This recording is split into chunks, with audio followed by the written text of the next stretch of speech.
রাস উৎসবের ঠিক পরে শুক্রবার দক্ষিণ দিনাজপুর জেলার বিখ্যাত মেলা এবং পূজা বল্লা কালী পূজা, তার প্রভাব এখন উত্তর দিনাজপুর জেলার বিভিন্ন জায়গা পড়েছে।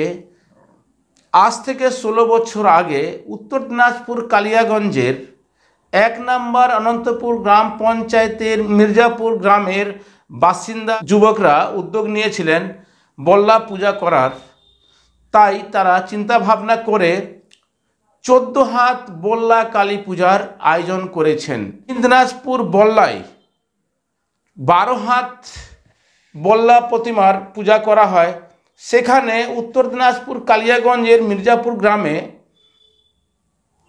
14 হাত বল্লা কালী পূজার আয়োজন করা হয়, যা দেখার জন্য মির্জাপুর গ্রামে হাজার হাজার মানুষরা বল্লা পূজা প্রাঙ্গণে ভিড় জমায়। বল্লা পূজা কমিটির সদস্য রাজকুমার বর্মন কি বলছেন দেখানোর চেষ্টা করছি। বল্লা পূজা করার উদ্দেশ্যটা কি রয়েছে?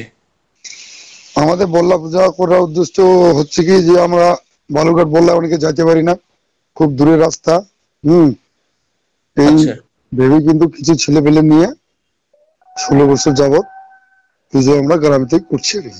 আচ্ছা, এই বছর কততম বর্ষ রয়েছে পূজা আপনাদের? এটা 16তম পড়লো। আচ্ছা আচ্ছা। আর এই পূজা করার তাহলে কিভাবে, কতটুকু নিয়ম নিষ্ঠার মধ্য দিয়ে আপনারা পূজা করেন? নিয়ম নিষ্ঠা পূজা করি, যেমন সারা বছরে আমরা শুক্রবারে নিরামিষ খাই মায়ের আরাধনায়। আচ্ছা। আর প্রতি শুক্রবারে অনেকে ভোগ টোক দেয়। আচ্ছা। আর যখন পূজার টাইম আসে তার 1-1.5 মাস আগে থেকে আর কি পরিশ্রম করে, অক্লান্ত পরিশ্রমের চাঁদা করে এই এদিক ওদিক করে সব কষ্টের মধ্যে আর কি, গ্রাম থাকতো খুব কষ্টের মধ্যে পূজাটা ছাড়ি আমরা আর কি। কিরকম খরচ হয় আনুমানিক এই পূজাতে? এবার বাজেট আমার অনুমানিক একটা রাত যেটা হিসাব করলাম 3+ হবে। আচ্ছা আচ্ছা। কি কি করেন এই পূজার উপলক্ষে? কি কি অনুষ্ঠানগুলো হয়? সাংস্কৃতিক অনুষ্ঠান, বাউল বা কি কি হয় আপনাদের? পুজোর দিন সাংস্কৃতিক অনুষ্ঠান তো হয়, এদিকে পুজো হয়, তো 3 দিন ব্যাপী বাউল হয়। আচ্ছা। আর আরো লাস্টে 2 দিন কিংবা 1 দিন আর কি সাংস্কৃতিক অনুষ্ঠান হয় আর কি, ওটা কমিটির উপর নির্ভর করে। আচ্ছা। এখন আমাদের প্রোগ্রাম কন্টিনিউ 5 দিন থাকে, এটা আর কি একদম কন্টিনিউ। 1 দিন পূজা আর 4 দিন সাংস্কৃতিক অনুষ্ঠান। কিন্তু দেখি একটা দুঃখ থেকেই যাচ্ছে, যেটা হচ্ছে দীর্ঘদিন ধরে আপনারাও চেষ্টা চালিয়ে যাচ্ছেন কি মা কিন্তু ঝড় বৃষ্টির মধ্যেই থাকে। তো কি চিন্তা ভাবনা রয়েছে আপনাদের, কিভাবে মন্দির নির্মাণ হবে? চিন্তা ভাবনা দাদা দেখেন, আমরা পুজোর পর হয়তো যেটা ডিসিশন নিচ্ছি কমিটি ছেলেপেলে সবাই মিলে আর কি, পুজোর পরে আমরা মন্দিরে কাজে হাত দিব। এখন কতটুকু করতে পারবো স্টার্ট করবেন তার মানে আস্তে আস্তে করতে হবে। একটা বড় প্লেন মাফিক কাজ তো এটা, তো অবশ্যই অবশ্যই। কিরকম খরচ হতে পারে মন্দির নির্মাণ করতে গিয়ে? মিনিমাম এর আগে ইঞ্জিনিয়ারকে যেটা রাফ একটা হিসাব দিল মোটামুটি 20+ হবে আর কি। মিনিমাম 20 দিয়ে হবে না কোনো মতে, 20 লক্ষ 20 লক্ষ টাকা লাগবে। আচ্ছা, ধন্যবাদ। আমরাও হেল্প করব, জনগণকে জানাবো, বার্তা দিব যেন মায়ের মন্দির নির্মাণ হয়ে যায়। ঠিক আছে দাদা, ঠিক আছে, ধন্যবাদ। দাদা আপনার নাম ও পরিচয়?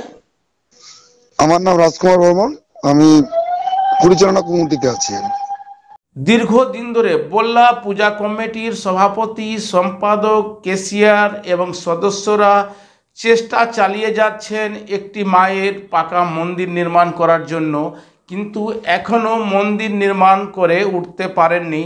তাই আবেদন করছেন এবং চিন্তা ভাবনা রয়েছে এইবার যেন মন্দির নির্মাণ করার ভিত্তি স্থাপন করবেন।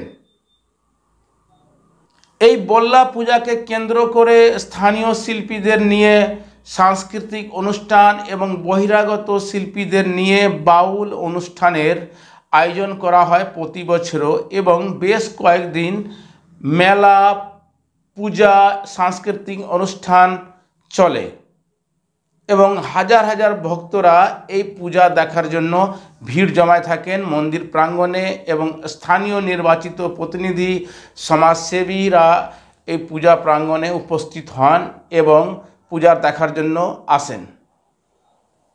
উত্তর দিনাজপুর থেকে আমি হরেন্দ্র কুমার, আপনারা দেখছেন হর্ষ নিউজ।